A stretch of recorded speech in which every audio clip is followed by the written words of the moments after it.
Em nome do Pai, do Filho e do Espírito Santo. Amém. O anjo do Senhor anunciou Maria e ela concebeu do Espírito Santo. Ave Maria, cheia de graça, o Senhor é convosco. Bendita sois vós entre as mulheres e bendito é o fruto do vosso ventre, Jesus. Santa Maria, Mãe de Deus, rogai por nós, pecadores, agora e na hora de nossa morte. Amém. Eis aqui a serva do Senhor, faça-se em mim segundo a vossa palavra. Ave Maria, cheia de graça, o Senhor é convosco, bendita sois vós entre as mulheres e bendito é o fruto do vosso ventre, Jesus. Santa Maria, Mãe de Deus, rogai por nós, pecadores, agora e na hora de nossa morte. Amém. E o Verbo divino se fez carne e habitou entre nós. Ave Maria, cheia de graça, o Senhor é convosco, bendita sois vós entre as mulheres e bendito é o fruto do vosso ventre, Jesus.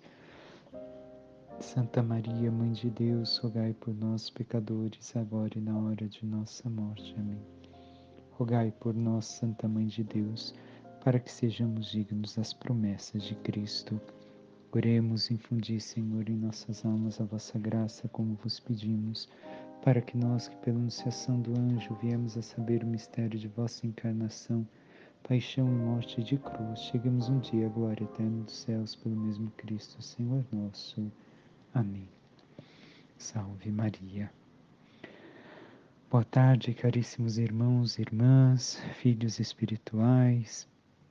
Aqui estamos para meditar o Evangelho desse quarto domingo do tempo comum. Quem vos fala é o Padre Antônio Rafael. E hoje, justamente, a liturgia nos coloca o texto de Deuteronômio como primeira leitura. Se nós olharmos o texto da primeira leitura, nós ouvimos Moisés dizendo ao povo: o Senhor teu Deus fará surgir para ti, da tua nação, do teu meio, irmãos, um profeta como eu, e a ele deverás escutar. Nós justamente sabemos que isto se concretizou, se realizou em Jesus Cristo. Mas nós devemos de ver também tudo aquilo que se dá testemunho no tempo e na história de Cristo, recordando justamente o que passou Moisés. Se nós recordarmos Moisés em seu tempo, havia perseguição por parte do faraó que mandava matar as crianças, e no tempo de Jesus não foi diferente, Herodes manda matar as crianças. Se nós olharmos, Moisés escreveu 5 livros, o Pentateuco, como diz a tradição, e Mateus vai nos apresentar os grandes 5 discursos de Jesus, separando em grandes 5 discursos. Então, nós temos realmente em Jesus esta promessa de Deus realizada, como bem sabemos, não é mais a expectativa do povo de Israel. Devemos de recordar que o povo de Israel esperou por 2000 anos para que acontecesse este momento, e para nós já se realizou no Messias esperado, porque aqui começaram a ver a promessa daquele Messias que o Senhor havia prometido. Em Jesus, nós vemos tudo isso também pelo anúncio realizado nos séculos que o precedem, da vinda deste Salvador, deste Messias, do Filho de Deus que se encarnou no meio de nós e nos salvou. Mas o que mais o Senhor tem a nos dizer com a leitura de hoje? Nós, se continuamos a leitura, vemos o povo de Deus, o povo de Israel, dizendo, diante da montanha, quando o Senhor apareceu, justamente com relâmpagos, trovões e fogo e nuvem, e disseram: não quero mais escutar a voz do Senhor meu Deus, nem ver este grande fogo, para eu não acabar morrendo. E assim o Senhor acolheu o pedido do povo de Israel. Imaginemos nós, cada um de nós na cena, uma cena terrível diante dos olhos humanos. Quanto temor, quanto tremor teríamos diante de uma cena dessas, Deus se manifestando diante de nós. E o povo de Israel fez esse pedido ao qual o Senhor atendeu. E assim o Senhor disse através de Moisés, deu a sua palavra através de Moisés como profeta, a lei foi dada também através de Moisés, para que o povo pudesse caminhar segundo a vontade de Deus, conhecendo a sua santa vontade, seus desígnios para o povo, e alcançassem assim aquilo que o Senhor esperava de cada um deles para a sua salvação. Mas ainda tem algo que o Senhor diz, justamente no versículo 18 de hoje: farei surgir para eles no meio de seus irmãos um profeta semelhante a ti, e porei na sua boca as minhas palavras, e ele lhes comunicará tudo o que eu lhes mandar. Nós aqui devemos de compreender mais a fundo o que o Senhor está dizendo. Colocarei minhas palavras em sua boca, não é somente o chamado profético que o Senhor fez a Moisés e realizou através de Moisés no povo de Israel, mas também nós devemos de recordar que aqui palavras significa incluir também os mandamentos, a lei. Então, como bem sabemos, em Jesus se cumpriu plenamente a lei e os profetas, como o próprio Jesus disse: eu não vim abolir a lei e os profetas, eu vim para dar pleno cumprimento. E ali, justamente nesta frase que nos é apresentada em Deuteronômio, já vem nos mostrando isso em Jesus, aquele que viria, o Verbo eterno encarnado para a nossa salvação. E nós devemos de reconhecer que Jesus nos ensina profundamente o caminho da salvação e com a palavra de Deus, porque o próprio Cristo agora é a palavra, não mais traduz e traz a palavra de Deus aos homens, mas Ele mesmo dá esta palavra, como vamos meditar dentro pouco no Evangelho. Nós devemos de reconhecer que Ele nos dá a lei de maneira absoluta e definitiva e recordar ainda outros textos onde o Senhor mesmo aprofunda o conhecimento dos mandamentos. Nós recordemos os textos dos evangelhos onde o Senhor nos diz: ouvistes o que foi dito, eu, porém, vos digo. E assim aprofunda ainda mais o conhecimento da lei, o conhecimento dos mandamentos, e nos chama para sermos cristãos e vemos profundamente o conhecimento que Ele nos dá. Mas nós, o que temos feito diante daquilo que o Senhor realiza, daquilo que o Senhor prometeu e se cumpriu e se realizou para nós em Jesus Cristo? Temos escutado a palavra do Senhor, como veremos agora também com o Evangelho, e dado cumprimento àquilo que o Senhor nos diz, reconhecido que Ele é o verdadeiro Deus, ou temos buscado a falsos deuses? De que forma falsos deuses? Recordemos na própria história da Igreja que ao longo dos séculos, justamente nas primeiras eras cristãs também se encontra muitos que diziam: não, Jesus ser Deus de jeito nenhum. Jesus é somente um homem que Deus assumiu, que é um grande sábio, como o mundo hoje enxerga assim Jesus, um grande sábio, mas não reconhece o Filho de Deus encarnado. Somos nós assim? Somos nós aqueles que não reconhecem a palavra definitiva de Deus, o ensinamento verdadeiro da lei, da profecia, dos mandamentos e do caminho de salvação em Jesus? Nós achamos que Jesus é só mais um no meio de tantos, ou realmente Jesus para nós é o Salvador, como as pessoas simples e pobres ao longo de todos os séculos que alcançaram a graça da santidade nos mostram e reconheceram esta verdade em Jesus Cristo? Entremos agora no nosso Evangelho. Nós recordemos o que nos foi apresentado nos últimos 2 domingos. Primeiro, João Batista no batismo, no Jordão, e ali indica: eis o Cordeiro de Deus. Bem, podemos recordar e rever na homilia da semana passada, quem quiser escutar novamente, que assim abandonaram João Batista e seguiram a Jesus. Domingo passado escutamos justamente Jesus que chama os discípulos, e nós falávamos o Evangelho de Marcos, por ser mais curto, mais sucinto, mostra o que seria já o 3º ano do Evangelho de São João, o 3º ano de Jesus no seu ministério público.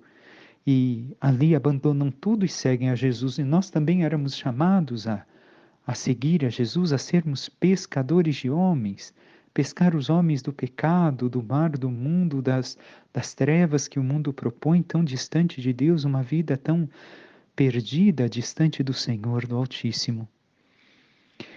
E hoje o Evangelho inicia justamente continuidade daquilo que ouvimos no domingo passado. Em Cafarnaum, no sábado, Jesus entrou na sinagoga e começou a ensinar. Devemos de compreender aqui que qualquer letrado, especialmente se vinha de uma cidade de fora, podia ensinar diferente daquilo que temos hoje, um ministério ordenado. Na igreja, na sinagoga, no tempo de Jesus, não era necessário ser rabino, mas tendo um conhecimento e podendo explicar a palavra, era dada essa condição dentro da sinagoga.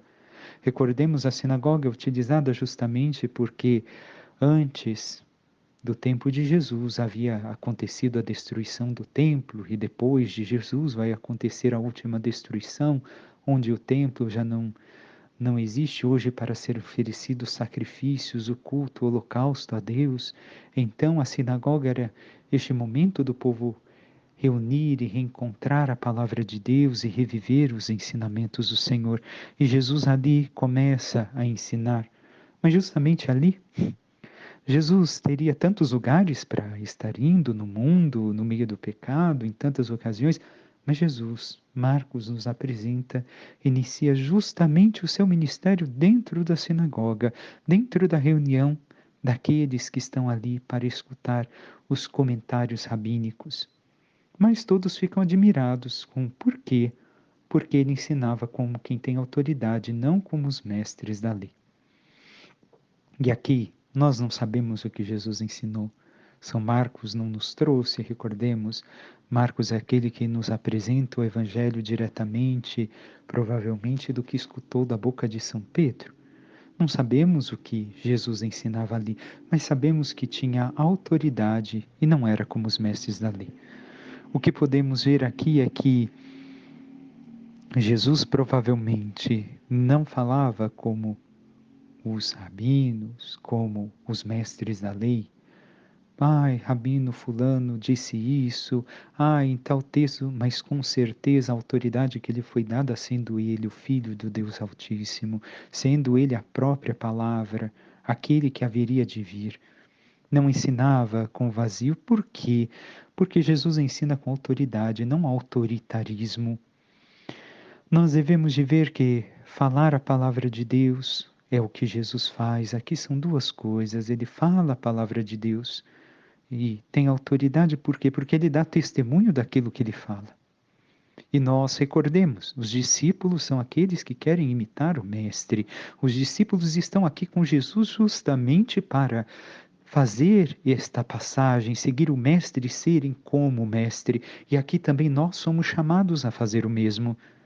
Nós falamos a palavra de Deus e damos testemunho desta palavra, somos coerentes como Jesus era coerente com a palavra que ele dizia, sendo ele a verdadeira palavra e vivendo tudo aquilo que realmente vivia, ensinando todos a viver com a sua vida.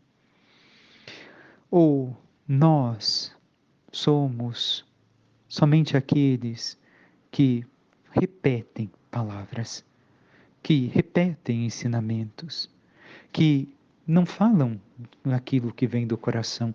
E isso, como povo de Deus, todos vocês sabem reconhecer muito bem aqueles que falam justamente, não só entre os pastores, mas até mesmo entre o rebanho, aqueles que falam com coerência de vida, que falam com o coração e aqueles que somente querem transmitir alguma coisa que aprenderam.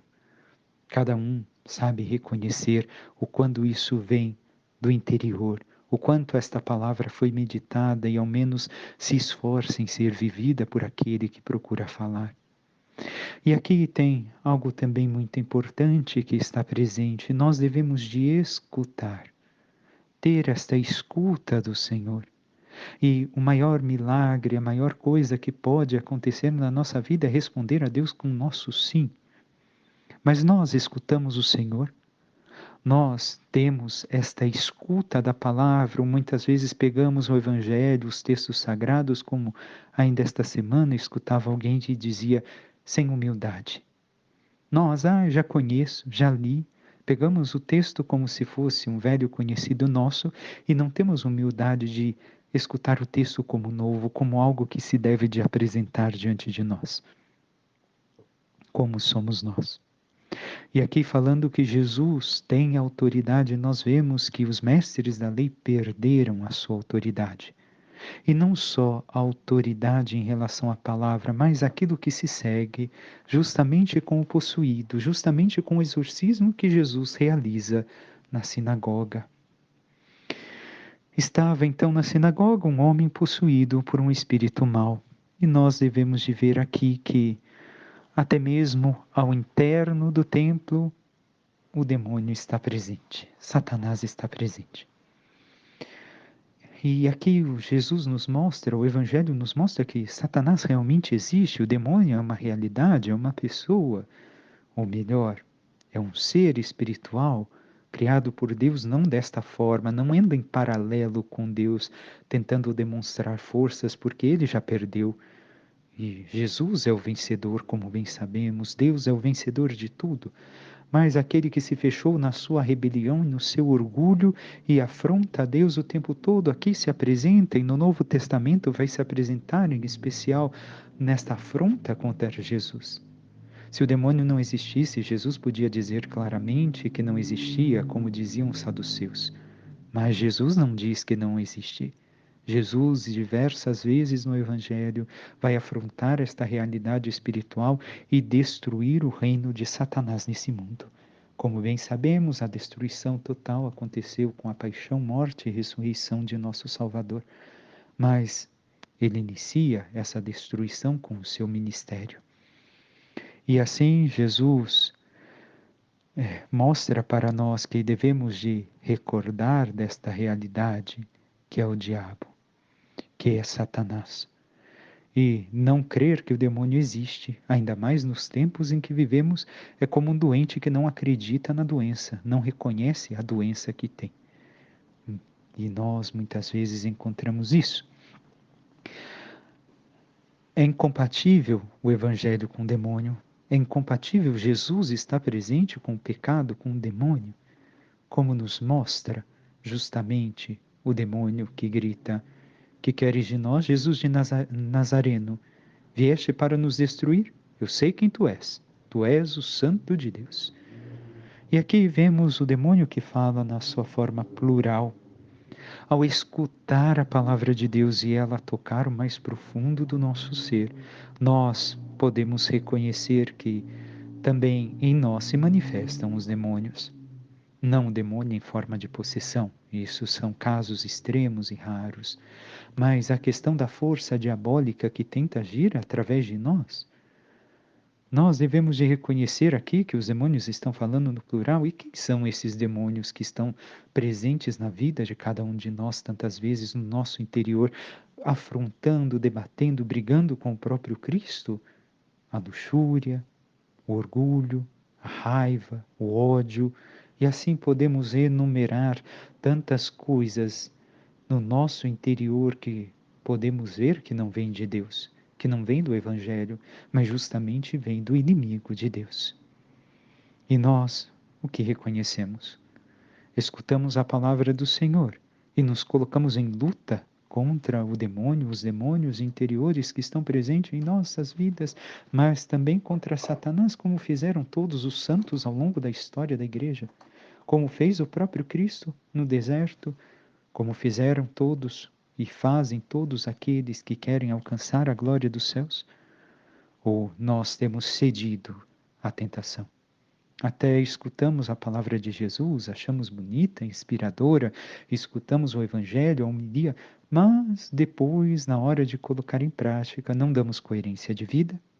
Somos nós esses, que não conseguimos ter autoridade como Jesus, mas às vezes que achamos ter autoridade, na verdade somos autoritários? Reconheçamos, a palavra não é nossa. Nós não devemos de anunciar algo nosso, como tantas vezes já meditamos, mas nós devemos de anunciar a palavra, o Cristo, o Messias, aquilo que o Senhor nos deixou, a salvação que Ele ensina. Mas nós temos anunciado isso verdadeiramente? E Jesus intima ao demônio e diz: cala-te e sai dele. Esta é a única conversa. Esta é a única palavra que se deve dirigir ao demônio. Nós não devemos dialogar com o pecado e muito menos com o demônio. Por quê? Porque é evidente e é claro que o demônio vai tentar nos seduzir como fez no jardim do Éden. Ele é um grande conhecedor de verdades, de coisas eternas que talvez nossa mentalidade humana ainda não é capaz de compreender completamente, mas ele, se nós conversamos, dialogamos com o demônio, o pecado, nós caímos na tentação, nós abandonamos a Cristo e seu Evangelho. O que temos feito? Temos dito realmente no nosso interior, cala-te e sai? Ou nós temos dialogado, não, espera aí, coloquemos aqui um exemplo do cotidiano que pode acontecer na vida de algumas pessoas. Sempre que você vai na casa de um certo fulano beltrano, só sai fofoca, só sai intriga, só problemas, só maldade. E você, ao invés de lutar e segurar sua boca, sempre que vai lá acontece a mesma coisa. Participa deste ciclo, digamos assim, de pecado. Nós, ao olharmos isso, devemos de questionar, ao saber, minha ida a tal lugar, com tal pessoa, vai me fazer este mal, ou vai ocasionar mal a outras pessoas por aquilo que vai ser dialogado e falado. Nós nos colocamos em diálogo, não, mas espera aí, é que... Ou nós lutamos realmente contra isso. Aqui não quer dizer que devemos de perder algumas amizades, mas ao menos afrontar a situação e viver aquela situação com vista no reino eterno, com vista à eternidade, buscando a salvação, abandonando o pecado. Mas estamos dispostos e estamos lutando para que isso aconteça? Nós também devemos de ver aqui que a bondade e a maldade vêm do interior e não do lugar onde se está. O demônio se manifesta justamente na sinagoga. Para nós poderíamos colocar justamente no templo onde nos reunimos. Mas a bondade ou a maldade vem do interior das pessoas. Não quer dizer que porque estamos na igreja, se nós não somos ou não buscamos ser aquele que Cristo quer que nós sejamos, que Deus espera de cada um de nós o seu sonho salvífico para cada um de nós, nós podemos estar no templo, mas estarmos com toda esta maldade aflorada no nosso interior e manifestarmos este mal exteriormente. Mais uma vez digo, não é caso de possessão, não é caso, muitas vezes, de colocar a culpa no inimigo de Deus, mas em alguns casos nós lhe damos ouvido e nós realizamos más obras, não importa onde esteja.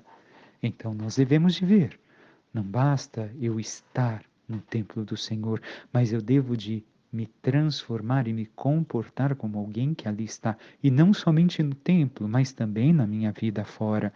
Voltando à palavra que já dissemos, coerência de vida, coerência com o Evangelho. Mas isso não quer dizer, como muitos pensam nos tempos de hoje, ai, para que ir na igreja? Olha, fulano faz isso, fulano... Não, não.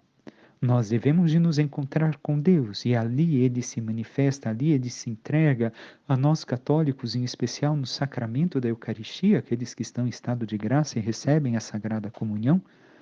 Nós devemos de buscá-lo, mas nós também devemos de continuar esta luta, buscando superar a maldade interior, buscando superar todo o domínio do mal de Satanás sobre nós e buscando viver a santidade que o Senhor pede para nós. E nós continuamos com o Evangelho que fala que o demônio sacudiu o homem com violência, fez um grande grito, deu um grande grito e saiu. E todos ficaram espantados, porque o que é isto? Um ensinamento novo dado com autoridade. Primeiro ponto que já tratamos. Autoridade que aqueles que ao tempo de Jesus já haviam perdido. Por quê? Porque não falavam mais palavras de Deus, mas suas palavras. Não ensinavam mais as coisas de Deus, mas tantas vezes suas opiniões. E segue, ele manda até nos espíritos maus e eles obedecem. Reconheçamos, no tempo de Jesus já existia exorcismo, naquele tempo já acontecia, e os rabinos buscavam descobrir o nome do demônio para poder expulsá-lo, porque saber o nome é ter autoridade, por isso não se fala o nome de Deus, e até hoje eles não utilizam o nome de Deus. Mas Jesus não precisa saber o nome, porque Ele é o próprio Deus. Basta uma palavra e uma ordem, e tudo acontece conforme a sua autoridade. Por isso, todos ficam espantados, todos veem este ensinamento com a autoridade que ele opera. E aqui nós devemos de recordar ainda alguns pontos. Para ser bom é necessário uma luta contra Satanás que opera até no interno do templo, e talvez ali com mais gosto e mais dedicação. Mas Jesus destruiu o reino dele neste mundo. Jesus é o vencedor do demônio. E isso devemos de reconhecer. Estas palavras que acabei de trazer são do Cardeal Comastre, no seu escrito e meditação para este Evangelho. Então, reconheçamos que, até mesmo no interno do templo, e ali ele vai agir com mais gosto, mais força, mas Jesus destruiu. Jesus é o vencedor. Não existe forma do demônio ganhar, de Satanás e seu reino ganhar, porque Jesus é o vencedor do mundo. Coragem, eu venci o mundo, ou ainda chegou a hora e este mundo, o Senhor deste mundo, o príncipe deste mundo será destruído. Recordemos as palavras do Senhor, recordemos aquilo que o Senhor disse também em outros textos do Evangelho. E uma última coisa, o demônio disse que Jesus é o santo. Quem é santo? Somente Deus. Tu és o santo de Deus. Então o demônio fez uma profissão de fé em Jesus. Mas esta profissão de fé não é entendida, ou melhor, não é recebida por Jesus, porque a verdade dita sem amor é já traição. Se trai a verdade, o demônio não ama, o demônio odeia, o demônio não tem amor nenhum para com Deus, somente sente um ódio ao seu Criador. É rebelde, é orgulhoso, disse uma verdade, mas disse uma verdade sem amor algum. Disse e assim traiu a verdade, e não são reconhecidas as suas palavras por Jesus, apesar que nós sabemos que elas são autênticas e verdadeiras. E nós encerramos o Evangelho vendo que a fama de Jesus se espalha por toda a Galileia. Mas o que tem a ver agora Jesus, com sua autoridade, com seu conhecimento, com a sua sabedoria sendo propagada, o Filho de Deus que vai ser reconhecido como tal justamente no final do Evangelho de São Marcos, o que tem a ver com a segunda leitura? Recordemos, São Paulo está continuando, ou melhor, é continuação da leitura que fizemos de São Paulo na semana passada.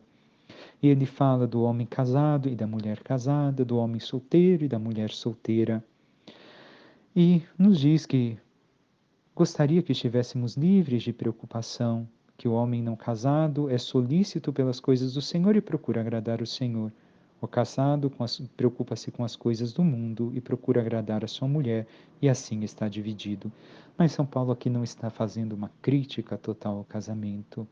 Está dizendo somente que deve de estar atento, porque mesmo no matrimônio deve de ser vivido aquele amor a Deus, aquele amor ao eterno, à eternidade.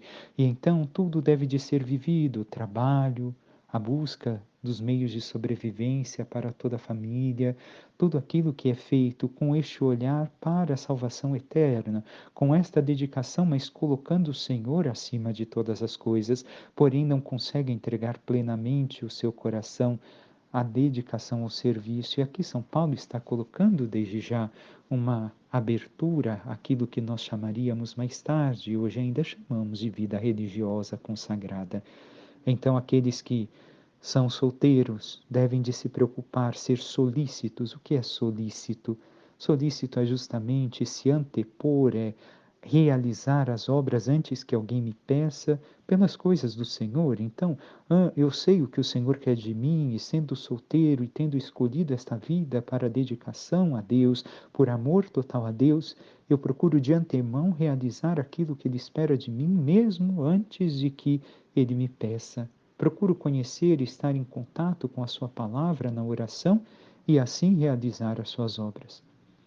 Antes que ele me fale, como disse algumas vezes da comunidade onde estava antes, paroquial, como os maridos, né? Tantas vezes, antes da esposa pedir, eles já estão lavando a louça. Assim é a solicitude para com o Senhor, ser solícito, tanto o homem solteiro quanto a mulher solteira, mas também os casados, é preocupar-se com estas coisas, com as coisas eternas, mas não deixando-se, no especial dentro do matrimônio, de se preocupar com as coisas do mundo, para poder assim alcançarem juntos em família a salvação que esperam.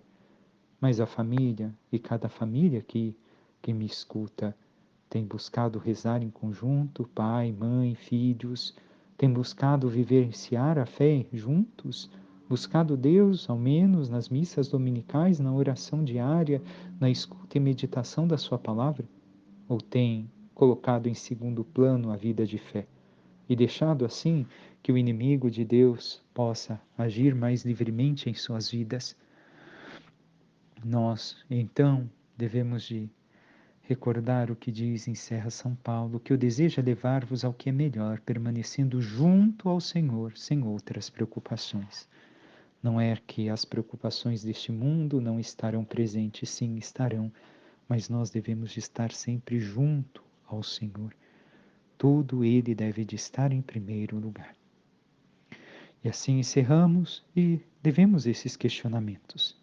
Somos esses discípulos do Senhor realmente que querem imitar o Divino Mestre, que tem essa autoridade porque vivemos com a palavra, em união com a palavra que é o Cristo, na nossa oração diária, na nossa busca constante do Senhor, na vivência dos sacramentos da nossa fé católica? Ou temos abandonado a luta contra o mal? Temos cedido e dialogado com o demônio e permitido assim que ele seduza as nossas vidas para que nós, como Eva e Adão, abandonemos a Deus e não o reconheçamos mais como nosso amigo? Que possamos nos colocar nessa constante luta e recordar que não importa aonde esteja, esta luta existirá e que a bondade e a maldade estão no nosso interior, conforme nós permitimos que se manifeste em nós o Evangelho, aumenta em nós a verdadeira bondade, porque é o próprio Deus presente em nós se manifestando. Conforme nós abandonamos o Evangelho, nós vivenciamos tudo aquilo que é do inimigo de Deus, vivenciamos as coisas deste mundo, mas abandonamos a amizade com Deus. Peçamos à Santíssima Virgem Maria, nossa Mãe, que interceda por cada um de nós e nos ajude na batalha contra o mal, contra Satanás e seu reino que ainda afronta Deus enquanto nós caminhamos neste mundo. E assim como Maria e como os santos, nos coloquemos em combate contra tudo aquilo que não vem de Deus e nos coloquemos em caminho, no caminho da santidade que Deus reservou para cada um de nós e vivenciando cada vez mais aquilo que o Senhor espera de nós, possamos um dia alcançar a salvação eterna que nos espera. Louvado seja o nosso Senhor Jesus Cristo, para que sempre seja louvado. Deus abençoe a todos, em nome do Pai, do Filho e do Espírito Santo. Amém. Continuaremos em contato, espero mais breve poder também colocar algumas outras reflexões, meditações, homilias, mas enquanto isso não se torna possível, continuamos nos encontrando a cada domingo, escutando a palavra e meditando a palavra de Deus. Abraço a todos.